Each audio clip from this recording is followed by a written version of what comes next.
Let's start. तो last class में हमने डिस्कस किया था थॉमसन्स मॉडल। थॉमसन्स मॉडल में हमने डिस्कस किया था कि what is the structure of a Thomson's model, ठीक है, what are the disadvantages of a Thomson's model. उसके अलावा हमने डिस्कस किया था रदरफोर्ड मॉडल। अच्छा, yes yes, your result, yes, let's first discuss your results. So how many of you scored above 85? Please raise your hands. Above 85, please raise your hands.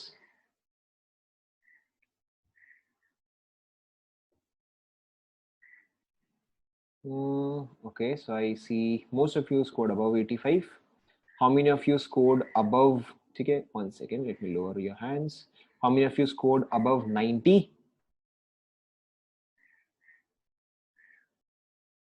Chalo, still I see a very good strength.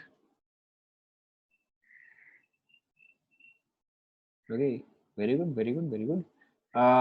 Anybody above 93? One second. Anybody above 93? क्या बात है भाई, इतने सारे?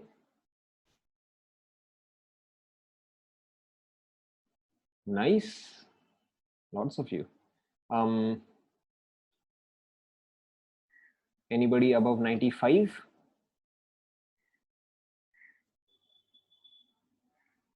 These are all above 95. कितने लोग हैं? 1 2 3 4 5 6. Okay, काफी लोग हैं. Nice. One second. अब इतने सारे लोग हैं तो मुझे इसको और ऊपर करते जाना पड़ रहा है. Anybody above 97? 97 तो चलो बहुत ज्यादा हो गया. Nice. अरे क्या हो रहा है? पेपर आजकल इजी हो गया क्या? Nice. कितने हैं बताओ? हाईएस्ट आप लोग के कितने आए?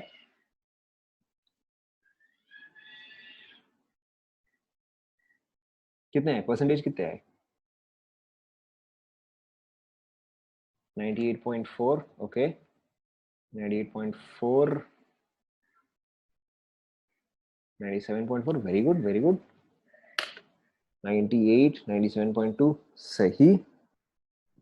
Did anybody score 100 in anything? Maths में किसी का 100 आया?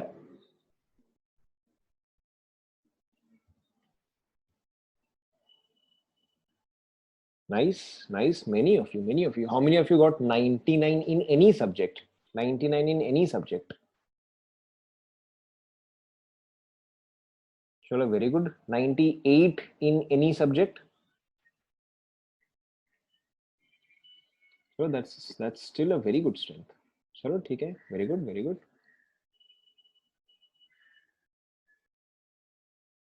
चलो, that's very good. ठीक है, it's a very good performance. Obviously अगर आप इतना परफॉर्म कर रहे हो तो फिर एक्सपेक्टेशन ये है कि आप आगे भी इस चीज को कंटिन्यू करोगे. ठीक है. So if you have scored anything above 90 is very good. ठीक है. Personally 85 90 always very good. ठीक है. बट अगर आप 95 92 93 94 प्लस कर रहे हो, that is very very good.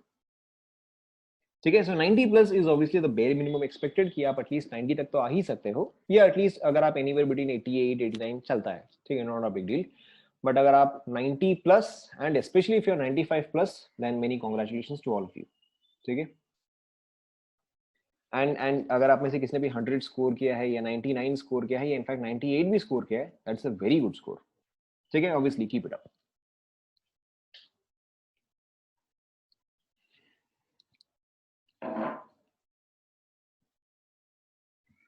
Okay, so चलो ठीक है. देन फिर हम आज डिफिकल्ट टॉपिक स्टार्ट करते हैं फिर तो. ठीक है.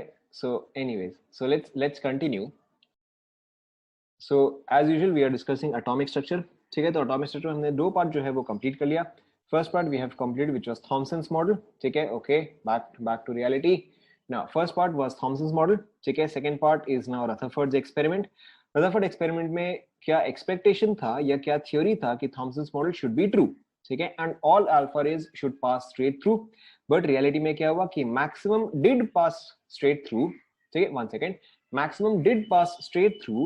However, a few were deviated by small angles and very few were deviated by a large angle.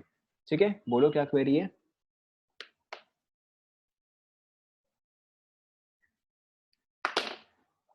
बोलो.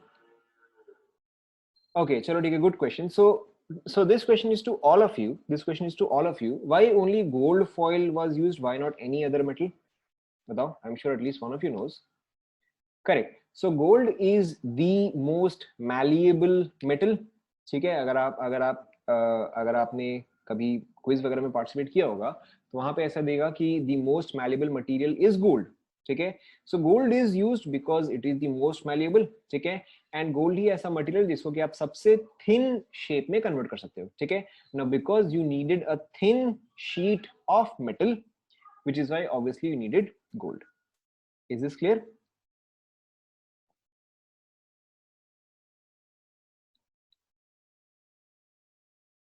Clear?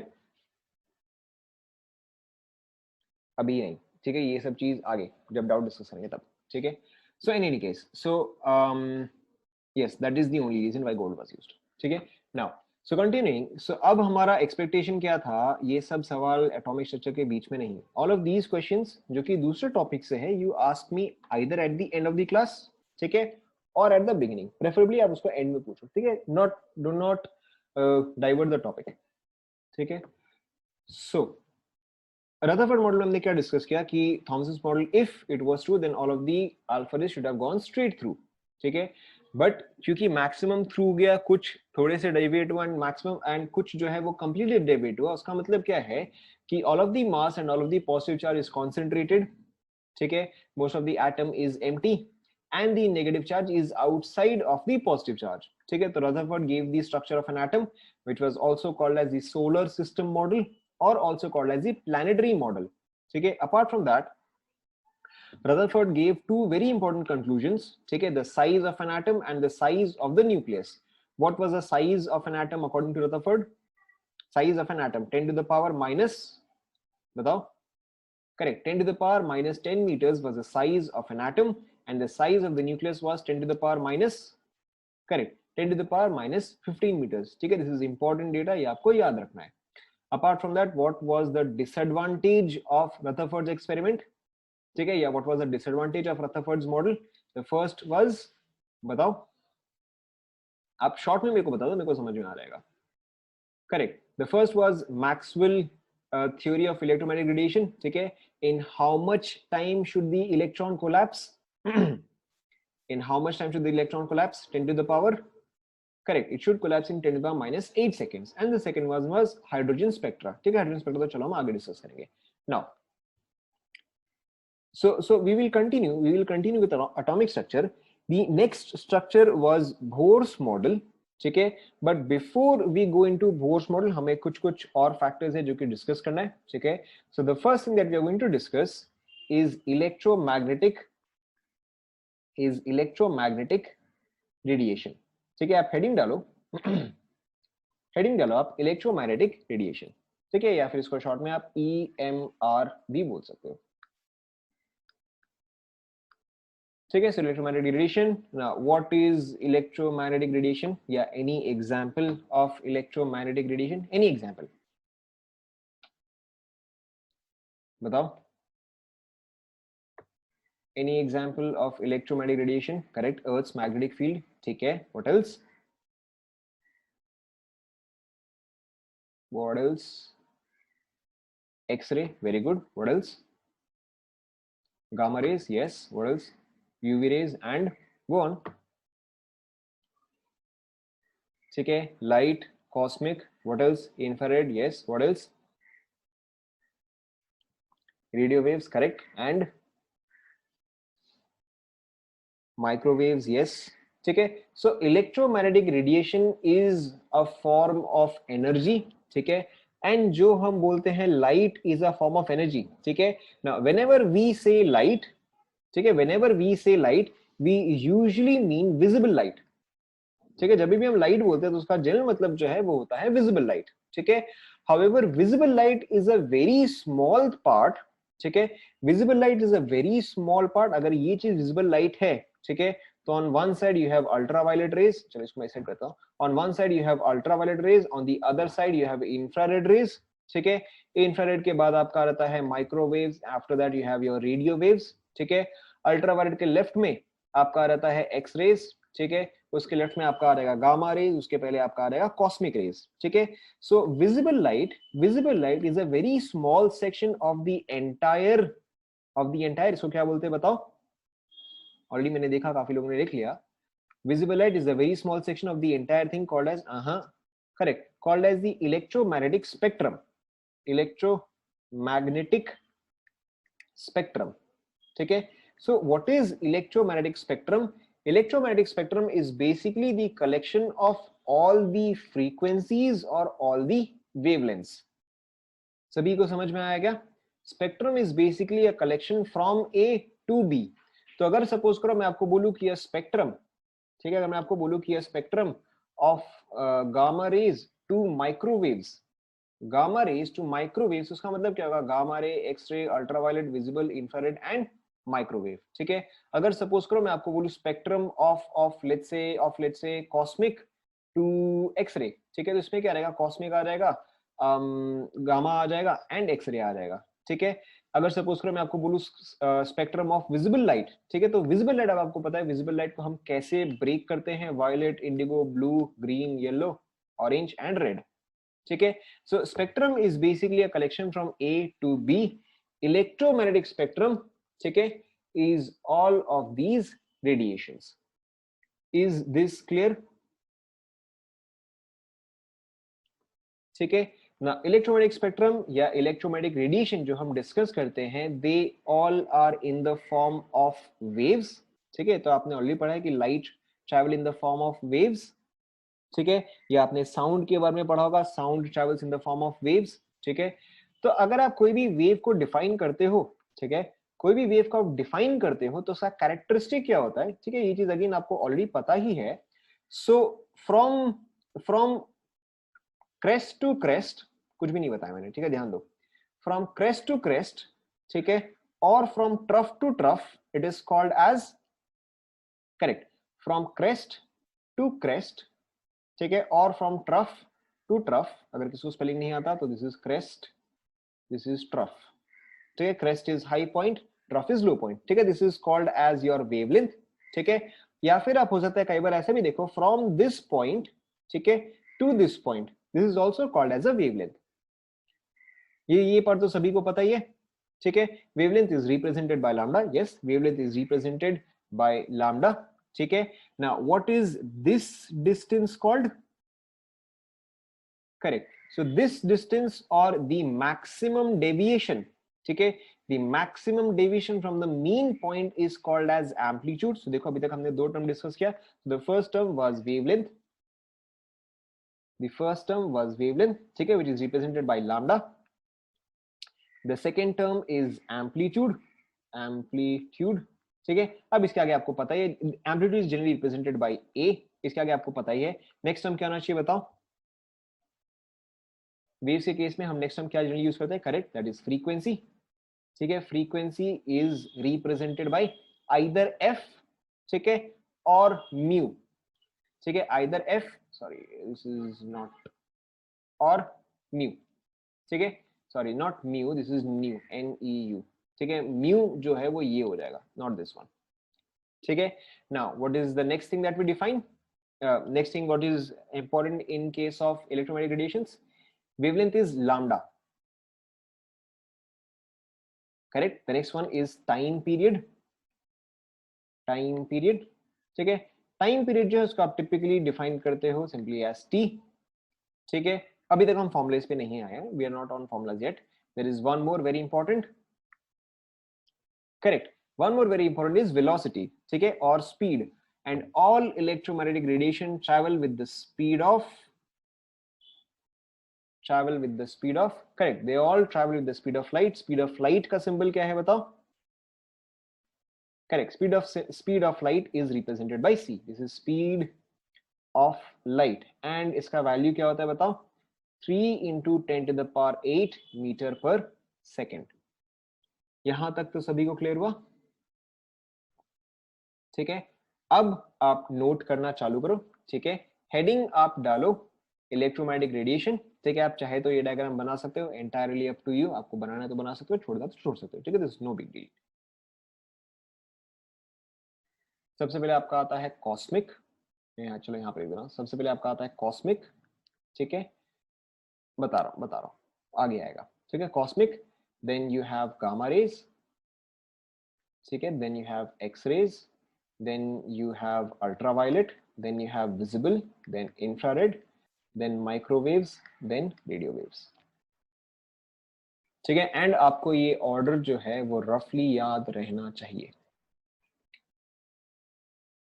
No, these are all energy, ठीक है, एनर्जी या फिर फ्रीक्वेंसी।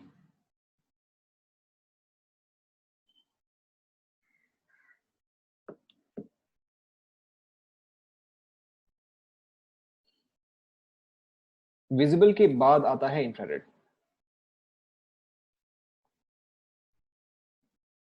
ठीक है, दिस इज अल्ट्रावायलेट, अल्ट्रावायलेट के बाद विजिबल, उसके बाद आता है आपका इंफ्रारेड। एक्स रेज के बाद ultraviolet, cosmic, gamma, x ray, ultraviolet, ठीक है, visible,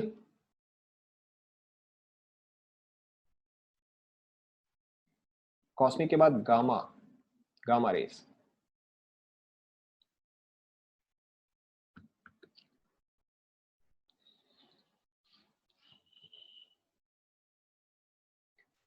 after infrared it is microwaves, microwaves के बाद रेडियो वेव्स,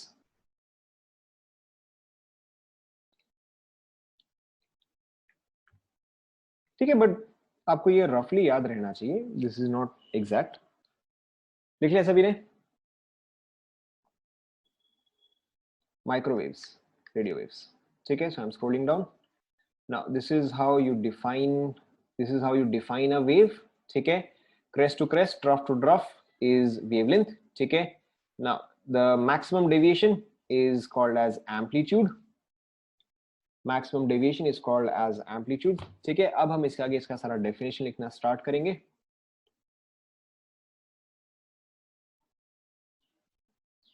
डेफिनेशन स्टार्ट करें, ठीक है। So first definition is wavelength. Wavelength का डेफिनेशन क्या है बताओ, आप शॉर्ट में बताओ, मैं आपको प्रॉपर बता दूंगा। What is the definition of wavelength?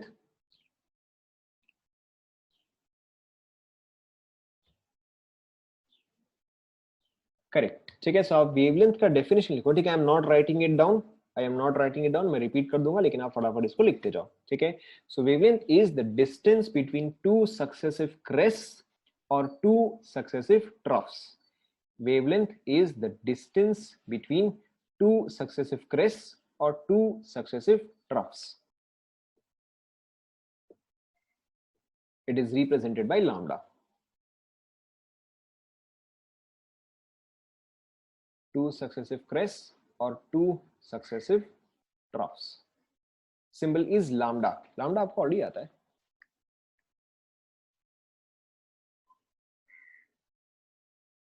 Complete?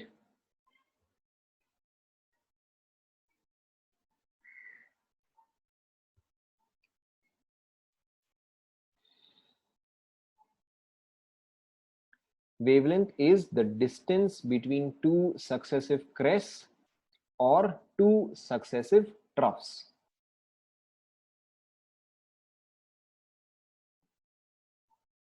It is represented by lambda.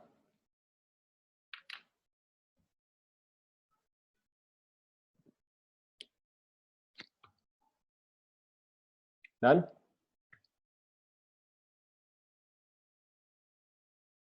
What is the definition of amplitude roughly? करें, एम्पलीट्यूड तो सिंपल ही है, ठीक है। फिर आप नेक्स्ट लिखो एम्पलीट्यूड, एम्पलीट्यूड ब्रैकेट में आप लिख सकते हो ए, ठीक है। इसमें आप लिखो amplitude is the maximum displacement, amplitude is the maximum displacement about the mean position, amplitude is the maximum displacement about the mean position.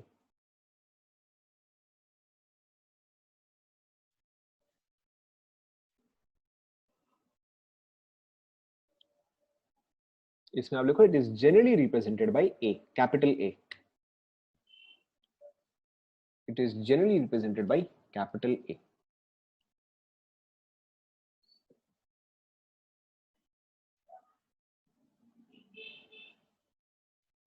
Done.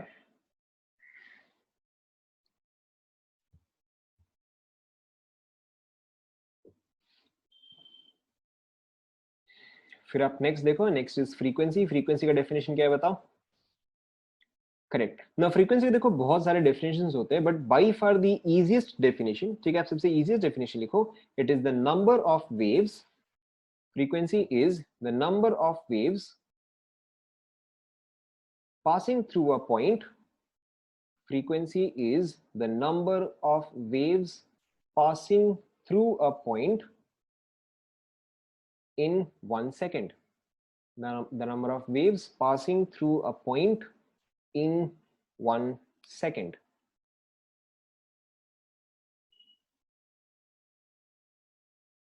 ठीक है, taking a very simple example, अगर सपोज करो कि ये एक डोर है, ठीक है, एक डोर है, यहाँ से स्टूडेंट्स जो है वो इन हो रहे हैं, ठीक है, this is a classroom whatever, ठीक है, एंड स्टूडेंट्स जो है वो यहाँ से इन हो रहे हैं, ठीक है, एंड लेट्स से कि 50 स्टूडेंट्स, ठीक है, हैव एंटर्ड इन 10 सेकंड्स।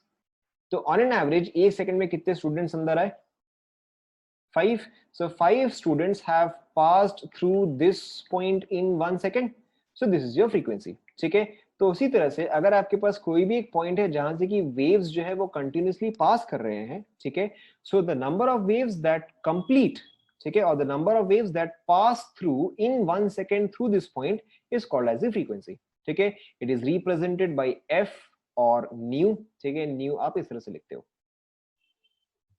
ठीक है, it is represented by f और new. its SI unit is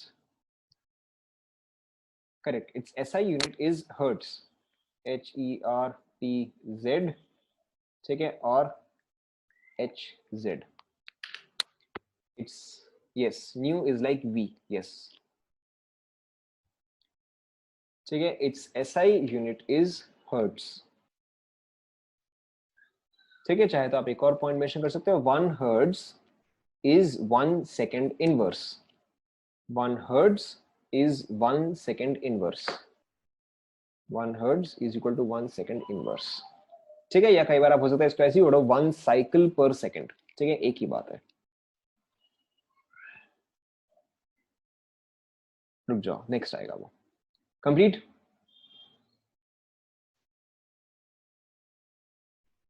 यहां तक कंप्लीट हुआ। नेक्स्ट आप लिखो time period,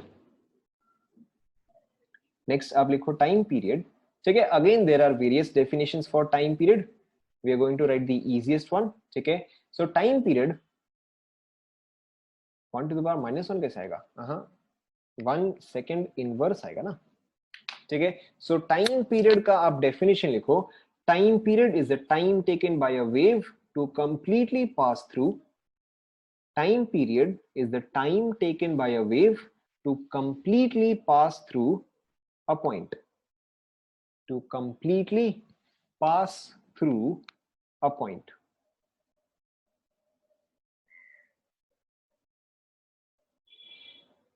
time taken by a wave to completely pass through a point,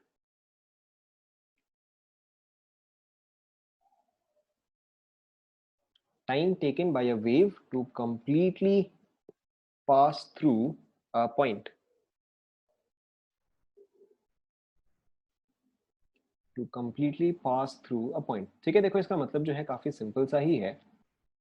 देखो जैसे कि फॉर एग्जांपल अगर ये पॉइंट है, ठीक है, या ये पॉइंट है, अगर एक वेव जो है इसको अप्रोच कर रहा है, पहले वेव का ये पॉइंट जो है अप्रोच करेगा, ठीक है, फिर वेव जो है वो आगे शिफ्ट हो रहा है, ठीक है, then this point will approach, wave still going forward, then this point will approach, ठीक है, wave still going forward, then this point, and finally जो है जब फाइनली जो है जब ये इस पॉइंट पे होगा, अब वेव जो है वो कंप्लीटली पास कर चुका है, ठीक है। सो यहां से यहां तक जो कंप्लीटली थ्रू होता है उसमें उसको जितना भी टाइम लगता है that is called as the time period, ठीक है। Now see how is this related to frequency? Very simply, अगर एक वेव को, ठीक है, अगर एक वेव को, ये वेव के पीछे जो है वो नेक्स्ट वेव होगा, ठीक है, अगर इस वेव को इस पॉइंट के थ्रू या इस पॉइंट के थ्रू पास होने के लिए, yes, one wave contains one present one drop, ठीक है, अगर इस वेव को इस चीज के थ्रू होने के लिए 0.5 सेकेंड्स लग रहा है, ठीक है, 0.5 seconds is taken by one wave, तो दो वेव्स को कितना टाइम लगेगा, या 1 सेकंड में कितने वेव्स क्रॉस हो जाएंगे? तो 1 सेकंड में जो है दो वेव्स क्रॉस करेंगे, ठीक है ना, which is same as frequency number of waves passing through a point. समझ में आ रहा है? ठीक है, so which is why the lesser the time taken by one wave, the greater the number of waves will pass. अगर एक wave को कम टाइम लग रहा है तो ज्यादा से ज्यादा पास हो पाएंगे, हाँ ना? ठीक है, दिस इज जस्ट लाइक अगर लाइन में लगा है, ठीक है, अगर अगर दो लाइनें लगी है, अगर एक लाइन फटाफट मूव कर रहा है तो ऑब्वियसली वहां पे जो है ज्यादा लोग निकलते जाएंगे इन द सेम टाइम, ठीक है।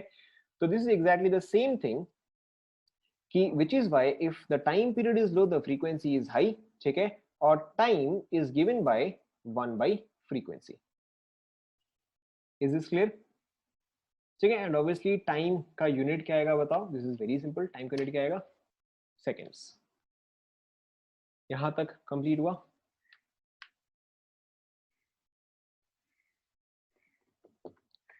ठीक है, फिर आप नेक्स्ट स्पीड, स्पीड तो क्या लिखना है, ठीक है, स्पीड आप फिर भी लिख लो। Speed is the speed with which electromagnetic radiation is travelling.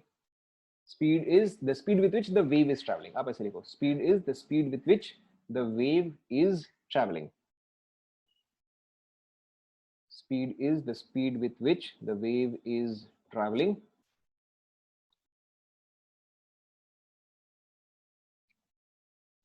ठीक है, फिर इसके आगे आप लिखो ऑल इलेक्ट्रोमैग्नेटिक रेडिएशंस,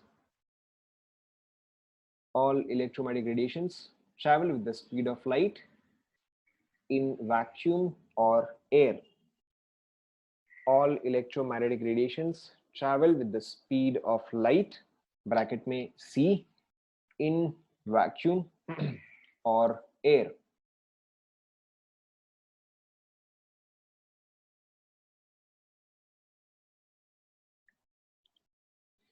ठीक है, एंड ये फॉर्मूला अब आपको ऑलरेडी पता है, C इज इक्वल टू, बताओ ये चीज वेवलेंथ एंड फ्रीक्वेंसी को कैसे रिलेट करता है? C इज इक्वल टू, आपको ऑलरेडी आता है, correct, C is equal to F lambda, ठीक है, या इन दिस केस जैसे कि हम म्यू भी यूज करते हैं तो C is equal to mu into lambda.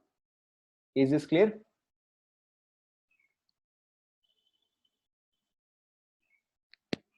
ठीक है, now we have to define one more term, ठीक है, we have to define one more term. Now this term is called as wave number. ठीक है, so wave number is represented by mu bar. ठीक है, this is called as mu bar. ये basically frequency का ही symbol होता है, बस इसके ऊपर एक बार होता है, ठीक है, wave number is mu bar. इसका आप डेफिनेशन लिखो।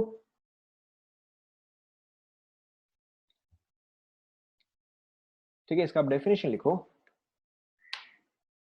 It is the number of waves,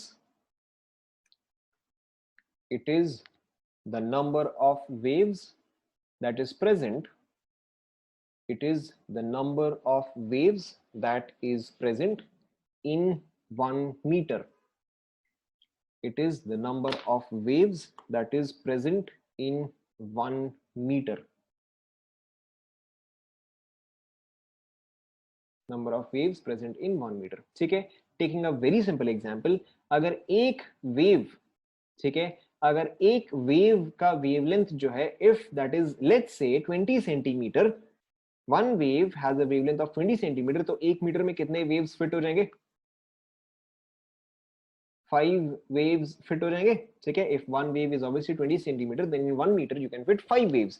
So that is what is wave number, कि आप एक मीटर में कितने waves fit कर सकते हो, ठीक है। if supposedly each wave was 50 centimeter, then in that case wave number would have been correct 2, ठीक है। let's say if the wavelength would have been 1 centimeter, in that case correct, ठीक है। so wave number which is represented by mu bar is given by 1 by lambda. लेकिन यहाँ पे obviously understood क्या है कि बिकॉज यहाँ पे 1 जो है ये मीटर में है, तो यहाँ पे लैम्डा जो है ये भी आपको मीटर में ही रखना है। Is this clear?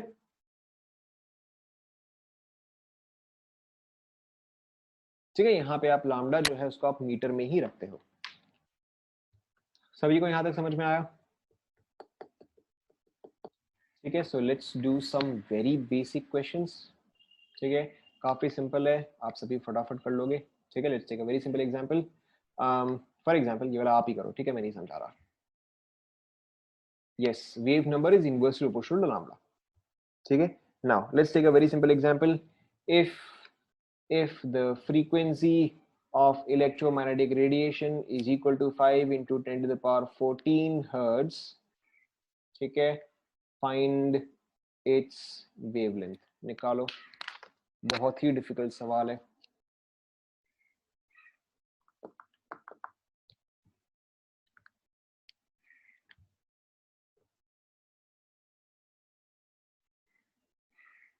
If the frequency of the electromagnetic radiation is equal to 5 into 10 power 14 hertz, find its wavelength. If the frequency, ये जो है ये आपको frequency दिया हुआ है.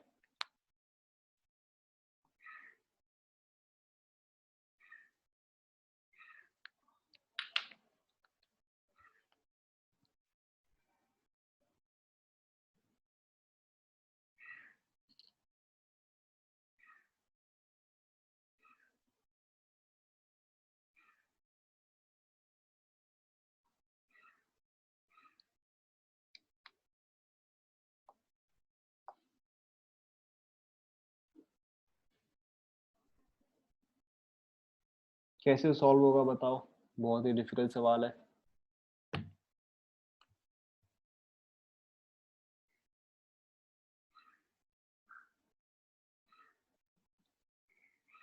ठीक है, यहाँ पे देखो very simply you have to use, आपको इलेक्ट्रोमैग्नेटिक रेडिएशन दिया गया है. ठीक है, ये इन केस अगर आपको वेव्स भी दिया जाता है तो in that case C is equal to F into lambda.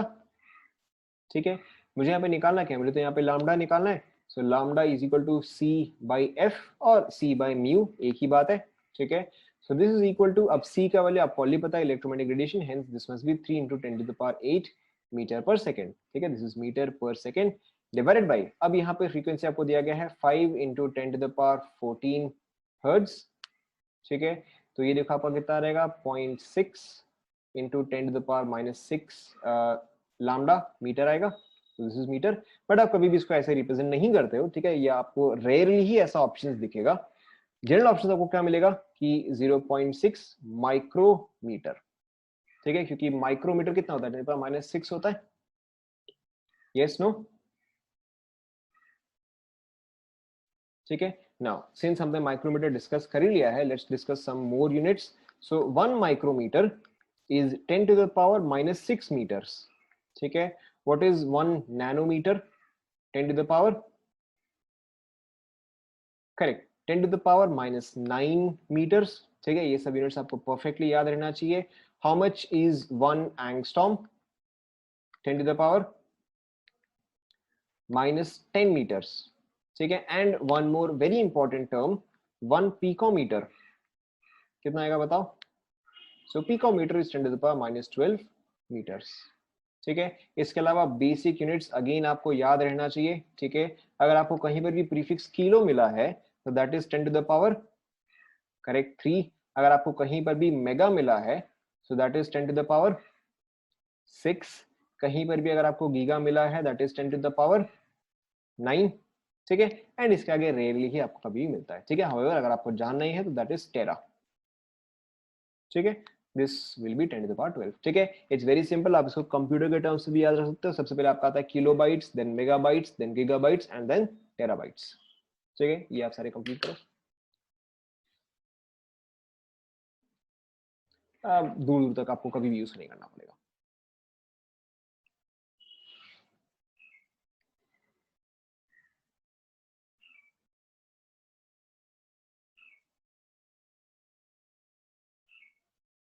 Is this complete?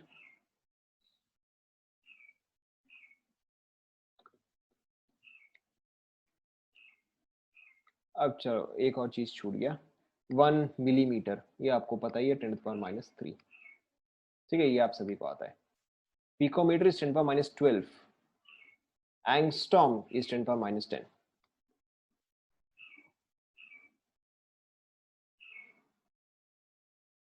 यहां तक सभी का कंप्लीट हुआ.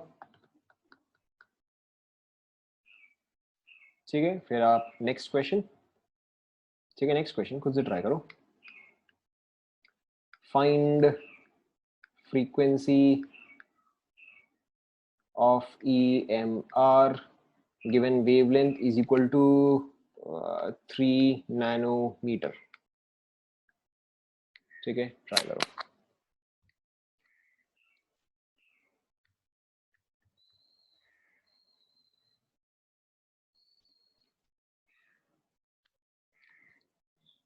Correct.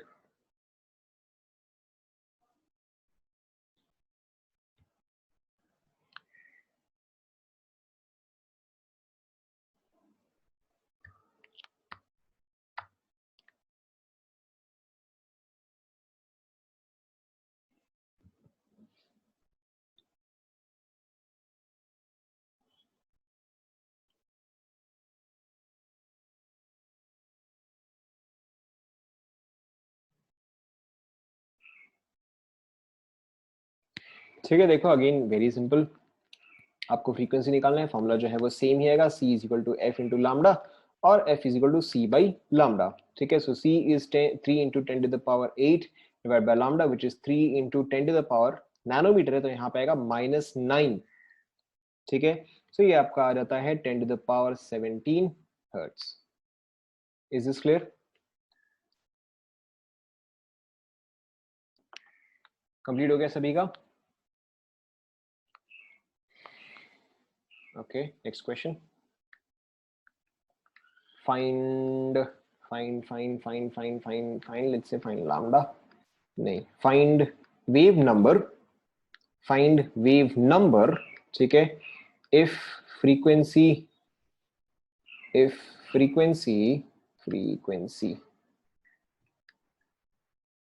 equal to frequency is equal to 9 gigahertz. ठीक है, ट्राई करो. frequency is equal to 9 gigahertz.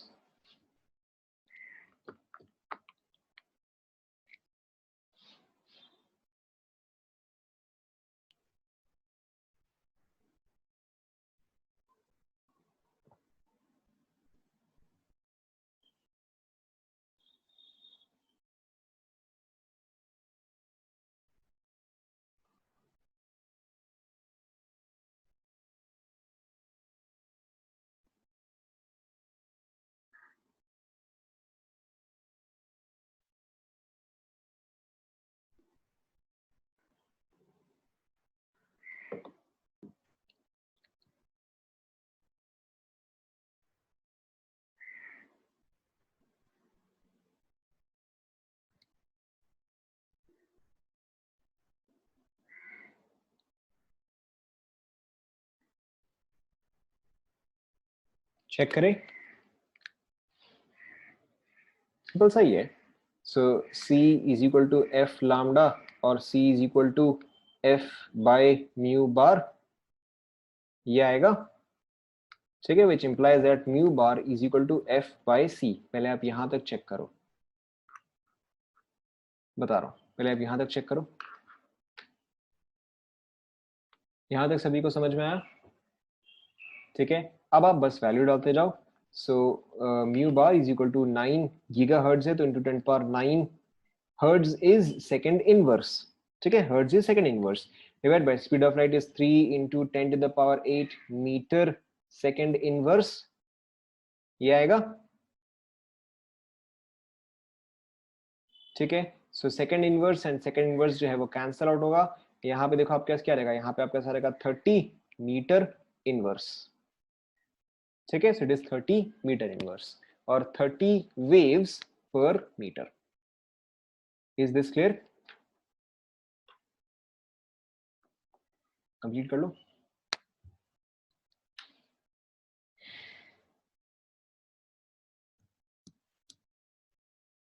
Done, बहुत ही बढ़िया. ठीक है, next example. Find time period if wave number is equal to 50 meter inverse. Find time period if frequency is equal to 50 meter inverse.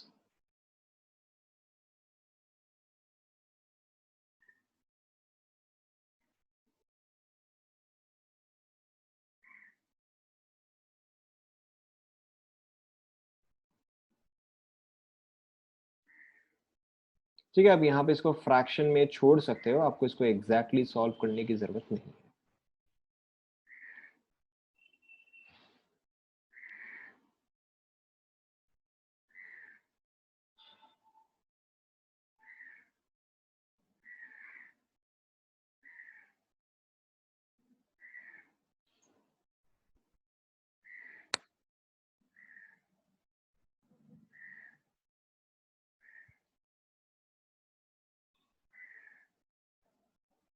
मैंने आपको म्यू बार दिया है, वो वेव नंबर है, वो फ्रीक्वेंसी नहीं है।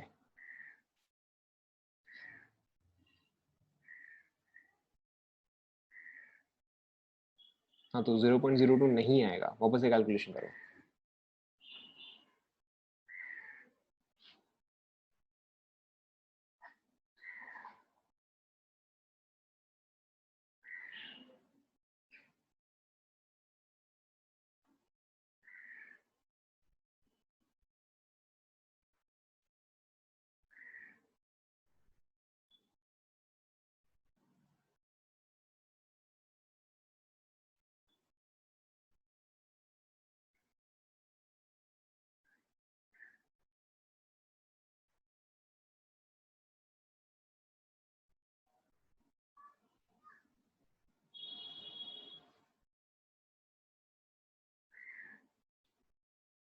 चेक करें।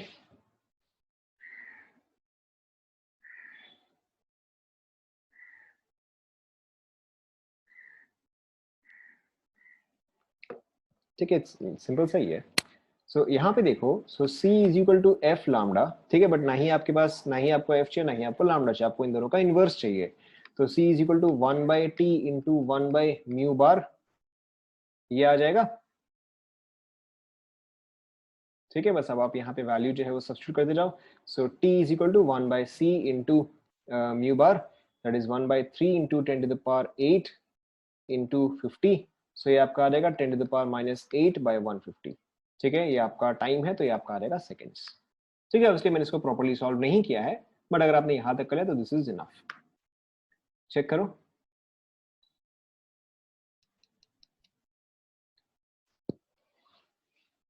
Let's take one more example. क्या चीज? हाँ, तो मैंने वही तो लिखा, एफ को मैंने 1/t ही तो लिखा। ठीक है, okay, next example. Find lambda if time period is 1 microsecond।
देखो, चेक करते हैं, सिंपल है। c is equal to F lambda, but मेरे पास f तो है नहीं, टाइम है, तो यहाँ पे आपका आ जाएगा c is equal to 1/t into lambda, और lambda is equal to c into T. So 3 into 10⁸ into 1 into 10⁻⁻6। ठीक है, तो ये आपका क्या रहेगा, दिस इज 300, एंड क्योंकि वेव लेंथ है, length is measured in metres. Is this clear? ठीक है, so I think will take a break. ठीक है, आई थिंक ज्यादा कुछ तो है नहीं, विल कंटिन्यू एट 1:15। ठीक है।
Okay, so I hope you guys are back.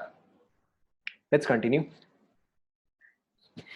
तो अब यहाँ पे देखो, the next thing that we need to discuss is, अब आपने ये लाइन तो हर किसी ने पढ़ा है कि light is a form of energy, right? ये तो हर किसी ने पढ़ा है, ठीक है।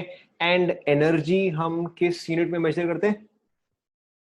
Energy is measured in, right? So energy का जो एसआई यूनिट है और the most common unit that we use for energy is joules, ठीक है। तो यानी कि I should be able to convert light into joules, yes no? अगर light is a form of energy तो यानी कि लाइट का जो भी प्रॉपर्टी है I should be able to convert into joules कि रेड लाइट के पास ज्यादा एनर्जी है as compare to yellow light, या येलो लाइट के पास ज्यादा energy as compare to red light. I should be able to compare this, right? Because energy का तो फिक्स वैल्यू होता है, तो I should also be able to compare this. So in this case, ठीक है, इन दिस केस, और to convert light to energy, ठीक है, we use a constant called as Planck's constant, ठीक है। We use something called as Planck's constant. Now Planck's constant is represented by h. Planck's constant is represented by h and its value is, ये आपको याद रखना है, ये आप 10,000 बार use करोगे। Planck's constant is 6.626 into 10 to the power minus 34। Unit पे आप ध्यान दो, joule second. This is not joule per second, this is joule second, ठीक है। So Planck's constant is given by h 6.626 into 10 power minus 34 joule second. And आप light को energy में कैसे कन्वर्ट करते हो? E is equal to h into mu, ठीक है, where mu is your frequency, h is Planck's constant and E is energy, ठीक है। आप यहां तक पहले कंप्लीट कर लो,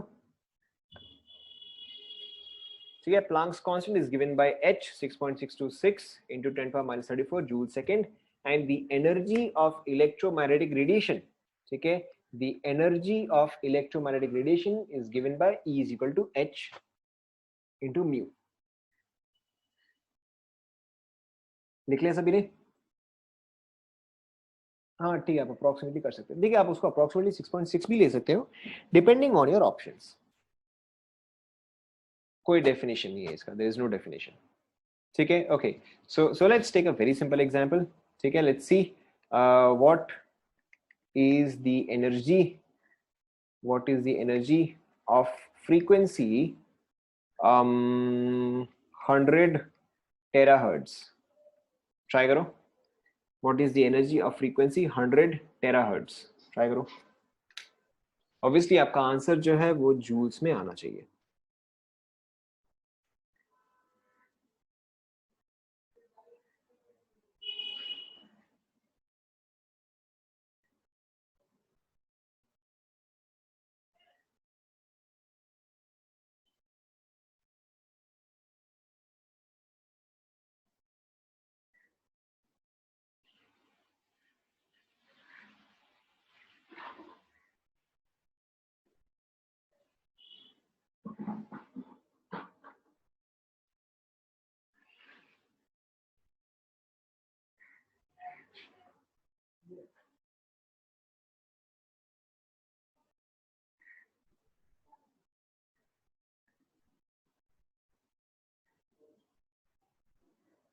हो गया?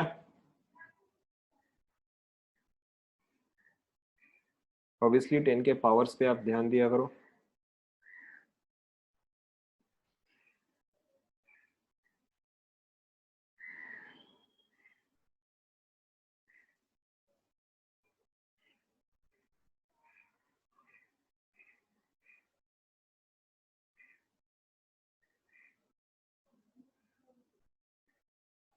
चेक करते हैं, वेरी सिंपल, ठीक है। आपको बस यहाँ पे वैल्यू डालना है। So energy is equal to h into mu, ठीक है। पहली बात तो ये E मेरा लिखने का तरीका है, you can write it as normally जैसे कि आप E लिखते हो, ठीक है। ये E मेरा लिखने का तरीका है।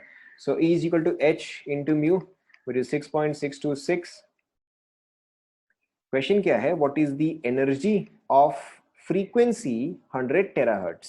100 टेराहर्ट्ज आपको इसका एनर्जी निकालना है, ठीक है।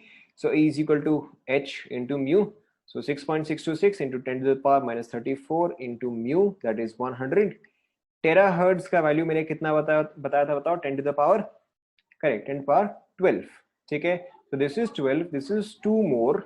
ठीक है, तो ये आपका आ जाएगा 6.626, ठीक है, into 10 to the power minus 20 joules. Check करो.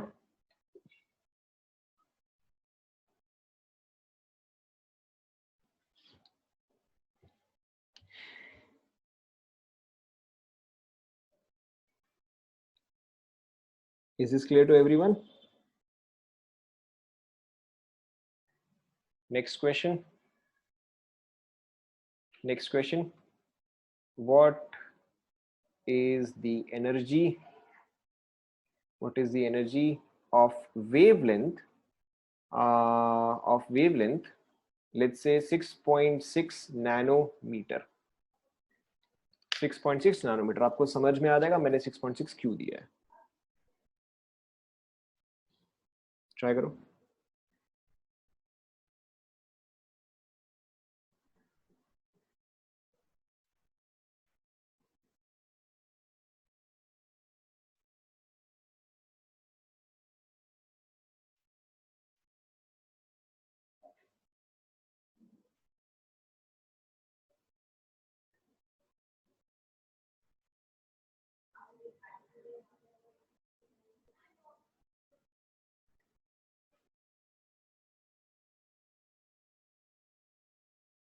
वापस एक बार कैलकुलेशन चेक करो. आपने 100% कैलकुलेशन गड़बड़ किया है. वापस चेक करो.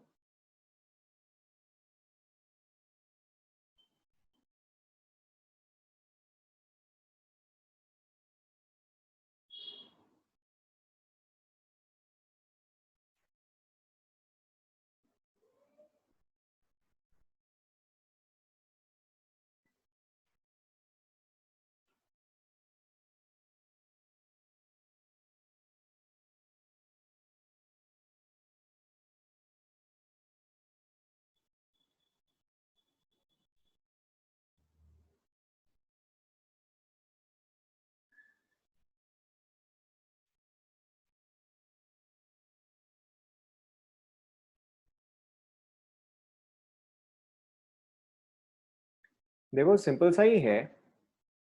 तो सबसे पहले E is equal to h into mu, but मेरे पास म्यू तो है नहीं. क्या है यहाँ पे? लामडा है. तो यहाँ पे ये क्या रहेगा? E is equal to h c by lambda. Check करो, ये आएगा.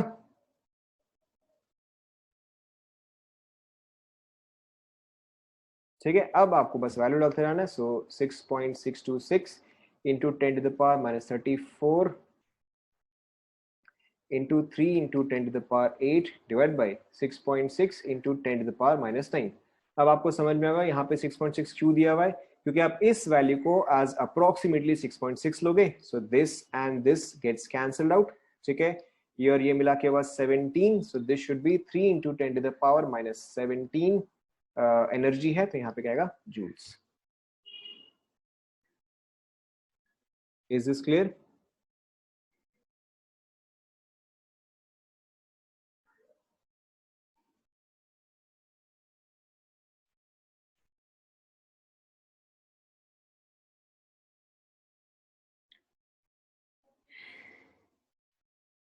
ठीक है, चलो let's try one final question. Example, what is the energy of a wave, ठीक है, having wave number is equal to um, let's say 10 to the power 8 meter inverse. Having wave number is equal to 10 to the power 8 meter inverse.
चेक करें, simple सही है। ठीक है, यहाँ पे देखो again your formula is E is equal to h mu, but frequency तो है नहीं, तो h c by lambda, but again lambda भी नहीं है, तो आपका फॉर्मूला क्या रहना चाहिए, h c mu bar. Check करो, ये फॉर्मूला आएगा।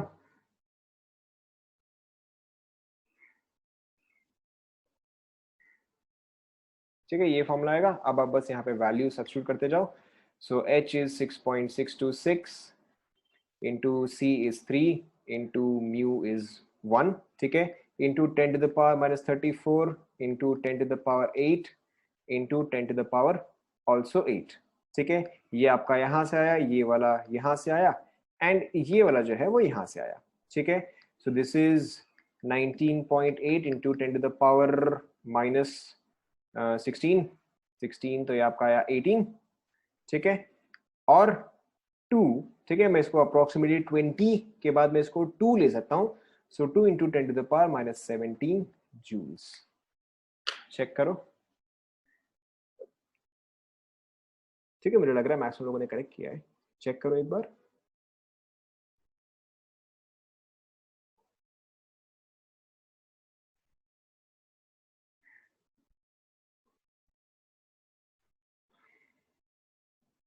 सभी को यहां तक समझ में आया?